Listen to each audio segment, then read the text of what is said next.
जानवी रसोई में बर्तनों पर गुस्सा निकाल रही थी और बड़बड़ा रही थी, पता नहीं किस जन्म की दुश्मनी निकाल रही है मुझसे। हमेशा छुई मुई बनकर बैठी रहती हैं, जैसे मेरे आने से पहले इनके पास 8-10 नौकर चाकर होते थे। थोड़ा बहुत हाथ पैर हिलाने से इनका शरीर घिस जाएगा क्या? सब कुछ मेरे भरोसे छोड़ दिया है। बाहर से थक कर आओ और फिर घर में आते ही रसोई में लग जाओ। जानवी एक पढ़ी लिखी लड़की थी और उसका सपना था कि वह अपने पैरों पर खड़ी हो। उसने नौकरी के लिए कई जगह आवेदन भी दिया था। सुमित का रिश्ता आने पर उसने साफ कह दिया था कि शादी के बाद उसे नौकरी करने से कोई नहीं रोकेगा। सुमित और उसके परिवार को इससे कोई आपत्ति नहीं थी, इसलिए रिश्ता तय हो गया। शादी के कुछ समय बाद जानवी को नौकरी का ज्वाइनिंग लेटर मिल गया। जब उसने ससुराल में नौकरी करने की बात कही तो सास शर्मिला जी ने सबके सामने कहा था, मुझे कोई आपत्ति नहीं है कि बहू नौकरी करे। मैं ये नहीं कहूँगी कि पहले घर का सारा काम करे फिर नौकरी पर जाए, लेकिन मैं भी अब पहले की तरह पूरा घर नहीं संभाल सकती।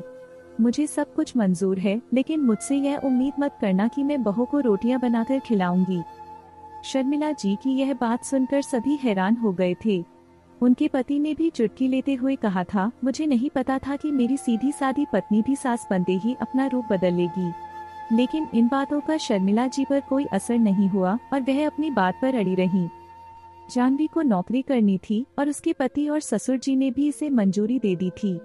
घर के कामों के लिए एक कामवाली और खाना बनाने के लिए कुक रख लिया गया। खाना बनाने वाली सुबह और शाम का खाना बनाकर चली जाती और जानवी का काम सिर्फ खाना परोसना था। समय बीतता गया और सबको इस रूटीन की आदत हो गई थी। समस्या तब होती जब कभी खाना बनाने वाली छुट्टी ले लेती थी। जानवी ऑफिस से आकर रोटियां बनाना बोझ समझती थी। वैसे तो शर्मिला जी सब्जियां काट देती थी, लेकिन बहू के आने के बाद रसोई में नहीं जाती थी। इस समय जानवी को अपनी बैठी हुई सास बहुत खटकती थी। कुछ समय बाद जानवी के भाई की शादी तय हो गई और उसकी होने वाली भाभी भी नौकरी पेशा थी। जानवी की मां ने सगाई के समय गर्व से कहा था, मैं तो बहू के आने पर हाथ धरकर नहीं बैठूंगी। मेरी बहू को पूरी छूट रहेगी। बहू, तुम निश्चिंत होकर नौकरी करना, रसोई में संभाल लूंगी। जानवी की मां के उच्च विचार सुनकर सब खुश हो गए थे और जानवी ने भी कहा, काश मेरी सास भी आपकी तरह होती। लेकिन शादी के कुछ समय बाद जानवी की मां की बातें बदलने लगी। उन्होंने जानवी से फोन पर कहा, बहू मेरी कद्र नहीं करती और अब तो मेरी दी हुई छूट मुझ पर ही भारी पड़ने लगी है। जानवी ने पूछा, माँ क्या भाभी ने कुछ कहा? तो उसकी माँ ने बताया कि वह अब किसी काम में मदद नहीं करती और उन पर हुक्म चलाती है। जानवी ने कहा, माँ आप भाई से साफ कहें कि अपनी बीवी की लगाम खींचे। लेकिन उसकी माँ ने कहा, किस मुँह से कहूँ? मैंने ही अपनी बहू को सर पर चढ़ा लिया। अब मेरी हालत नौकरानी जैसी हो गई है। काश मैंने भी शुरू से ही घर गृहस्थी की पूरी जिम्मेदारी अपने सिर पर लेने से इनकार कर दिया होता तो आज मेरा ये हाल ना होता।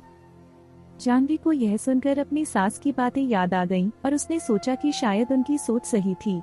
उसने अपने मन में सोचा, काश मेरी माँ ने भी मेरी सास की तरह पहले ही कह दिया होता कि वह बहू को रोटियां बनाकर नहीं खिलाएंगी। आपको ये कहानी कैसी लगी हमें कमेंट करके जरूर बताएं और आपकी प्यारी चैनल पारिवारिक स्टोरी को सब्सक्राइब अवश्य कीजिए। धन्यवाद।